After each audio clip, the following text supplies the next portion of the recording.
Okay, so while watching the Cinema 4D Maxon NAB 2012 presentation live streamed, I got a glimpse at some of the work of Barton Dahmer from Already Been Chewed, and he did a lot of work with Spline Wrap, and really got me inspired to revisit some of my old work that I was playing around with dynamics and a little bit of modeling. And let's take a look at that. I created this quite a while back, and let's see if it tells how long ago. 2 years ago. So wow. So 2 years ago I made this. I'm working with dynamics, and it's fully dynamic. These balls are being pushed up by the helix and rolling down the rails, going around the little carousel thing there, and they pop out down at the bottom here and go for another trip. So Barton Dahmer used the spline wrap. Now when I was making this, I really wanted to make some more intricate, curvy roller coaster type designs, but I really couldn't get my 3D splines very well made, and I had a real problem getting these rails to curve and such. I was pretty much using the bend deformers and such, and you can barely see it, but down here, if you look at these, they bend. Let's see if we can skip through a little bit. See right there, these bend, and that's what I was trying to do, and it just wasn't working. So let's go ahead and go into Cinema 4D and we'll take a look at that. And I will show you what we've created here. So here is my setup. Now, I didn't get too intricate with my spline. I just used a helix. And what I did was I used Spline Wrap Deformer to wrap a cloner along a helix spline. So let's take a look. How about we start fresh here? Actually, let me do this. Just let's take a look at what we've got so that you'll know what we'll be making here and see if you want to continue. In the final piece, I haven't rendered this out.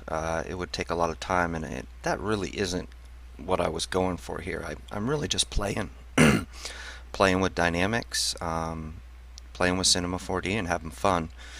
And the final render, I will render this out, but I'm using a stage object to switch between multiple cameras here.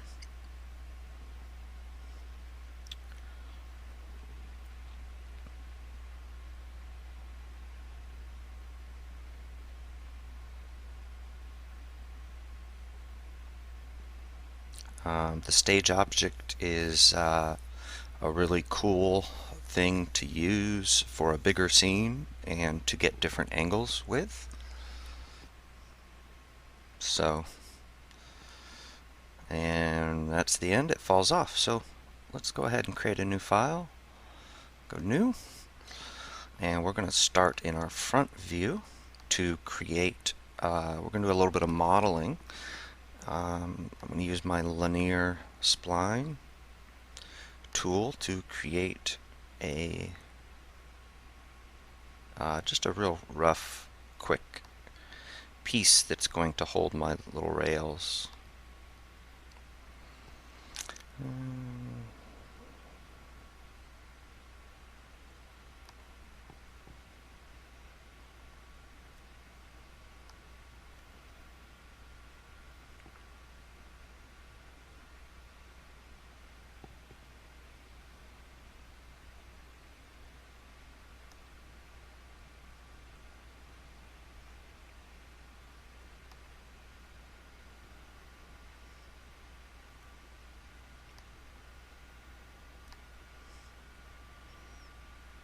And roughly I just want a shape about like that.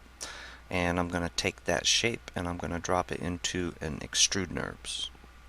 Drop it in, and if I go to my perspective view, you'll see what I've got here. I have a piece of geometry, and I'm going to go to my extrude NURBS. I'm going to crank this dimension up to about 40, and that just thickens it here. Okay, so we have this spline. I've got it the thickness I want it. Let's talk a little bit about scale at this point. Scale definitely matters. When you're using dynamics, you need to think about real-world scale. Cinema 4D's dynamic engine is amazing, and if I crank the scale of this way up and I make this big, huge roller coaster, then the ball that goes down is going to be a huge ball, and it's going to react like a huge ball would in real life. I've also scaled it way down so it was eeny weeny tiny, and I ran into some collision problems because my collision detection was set to 1 centimeter, but yet my ball was only 0.75 centimeters. So you got to kind of find a balance of the scale. And let me just show you. I'm going to bring out a sphere, and this is just a default sphere, and the size of this is 100 centimeters. So you can kind of scale and see how big my strut is.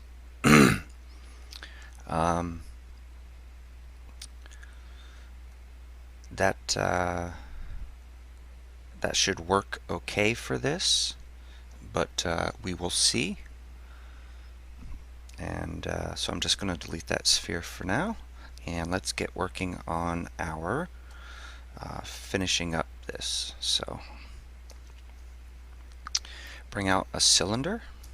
I need to change the orientation of my cylinder to -Z, and I'm going to crank the size down. And actually, you know what? I'm going to take this extrude NURB and I'm going to bring it up a little bit. That should be good. My cylinder, I need to do a few things for polygon management. I don't want billions of polygons in this end project, so I'm going to turn this down to 10 rotational segments. I do need to turn up my height segments a little bit. I'm going to go to 6. And if I look here, my height is probably okay. Use my move tool and I want to slide that way a little bit. My height, I'm going to crank up my height just a little bit to make that a little bit longer. And I'm also going to drop this down to maybe 12. And that looks pretty good there. I think I'm going to go with that and duplicate, clicking and dragging on my cylinder, holding control and dropping the cylinder will duplicate it. I'm going to make 2 more copies of it, move them around the way I need them to be moved. Now you notice here I'm not being precise.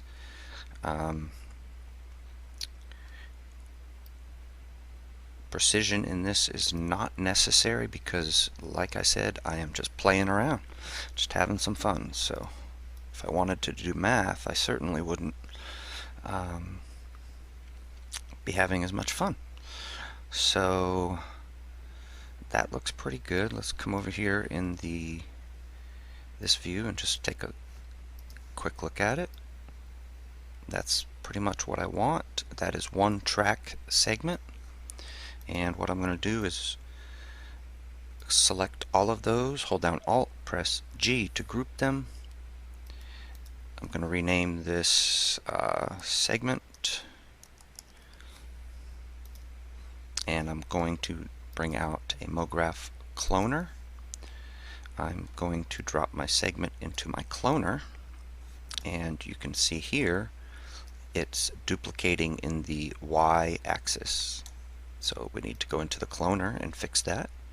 I'm going to take my y-axis and turn that to 0, and I'm going to crank up my z-axis. And what I want is I want these to be almost touching. I have found if they are touching, it's okay. So I'm going to go right there. And this measurement, don't think that you can just type in 383 on yours. You're going to have to play with it. But this is what you want. You want the two segments to be very close to touching or just barely touching. Alright, so now you see I have a bigger track. And if I go to my cloner and I increase my count, I have an even bigger track. So I'm going to bring that back down for now. Let's move right along. What I'm going to do is I'm going to wrap my cloner around a spline. The deformer I'm going to use for that is the Spline Wrap. So I need the Spline Wrap, and in order for the Spline Wrap to affect a cloner, you have to put it in a null object, or you need to group it together. So I'm going to hold Alt, press G, and I'm going to call this coaster tracks.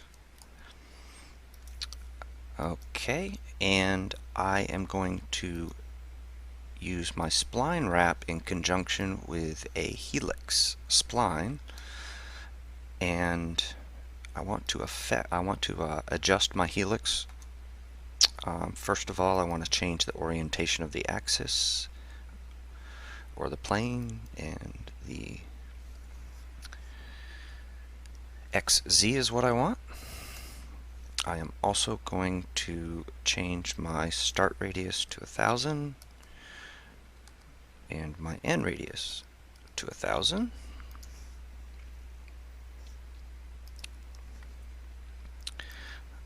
And there we go, looking pretty good so far. Now in order to get it to roll down, I need to increase my height quite a bit. And we'll try 3000 for now. That should be plenty. Yes, that should work nicely. Okay, so in order to get my spline wrap to use the helix, I need to click on my spline wrap, grab the helix, and drop it in here.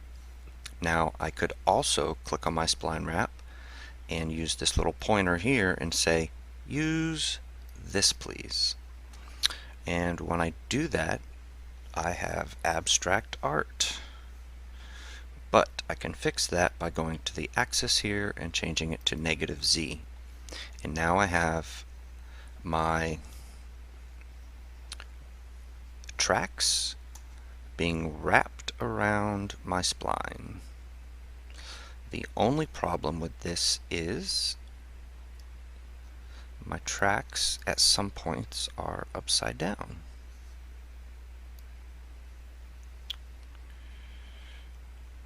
And another problem is if I go to my spline wrap, it is set to fit to spline. I need to set it to keep length, and you'll notice it decreases quite a bit. And you'll also notice that my tracks are upside down. So let's go to my cloner. I'm going to increase my counts so that it comes all the way up my spline like that. And that will work.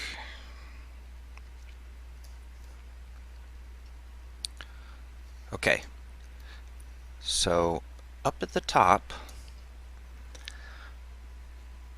it's facing pretty much in the up position. But if I go down to the bottom, it's upside down. there's a couple different ways that we're going to deal with this. Okay, so there's 3 different parameters that we're going to have to play with in order to get the track the way we want it.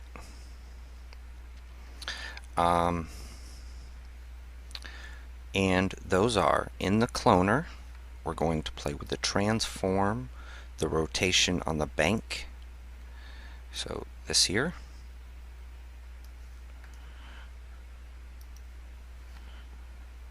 We are also going to play with the spline wrap, the banking here, and also the rotation spline that we can adjust here. So those 3 things. Something I'm going to do is I'm going to place a sphere in my scene, and what this is just going to allow me to do is get back to a certain area and to rotate around a certain area easier. So I'm going to make this really small and just kind of move it here. And what that allows me to do is hold my command. Whoops. Oh wow. Heh. That's cool. Learn something new every day. I didn't know I could hold command and drag out copies of stuff.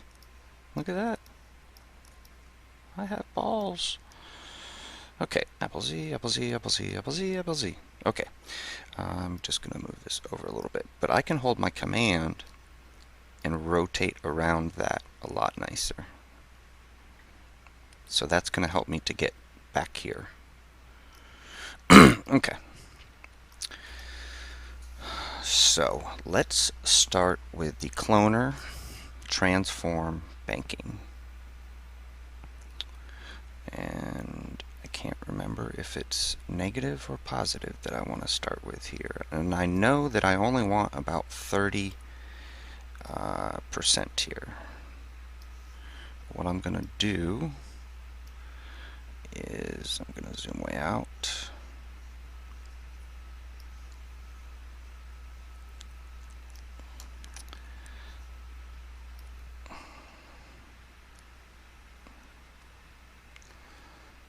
I want to keep an eye on what I'm doing to the other ones. So I'm going to stick with 40 here right now. Or I'm sorry, negative 40. And if I go to my sphere, I can click this. It brings me straight back here. And then I can rotate around. So that's why I put that sphere there, so I can get back here. Okay, so now I'm going to go into my spline wrap deformer, and I'm going to play with the banking here and try to get the bottom part correct or close to it. And I'm going to just kind of skim through the entire coaster and just take a look.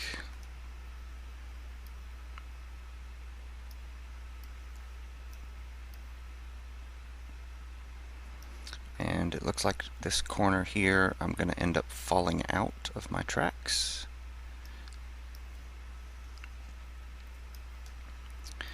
As well as here, my track is pretty much upside down. And so what I'm going to do at this point is I'm going to play with this spline to try and make this wrap back around. And I want to make sure I didn't make a big old twist in it. And I did at the bottom. So what I'm going to do, let's see if dragging this into a negative will fix that. Nope.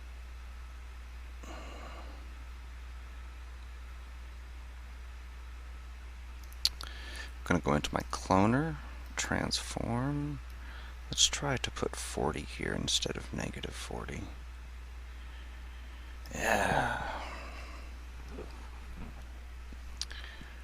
Seems like every time I play with this, it's different.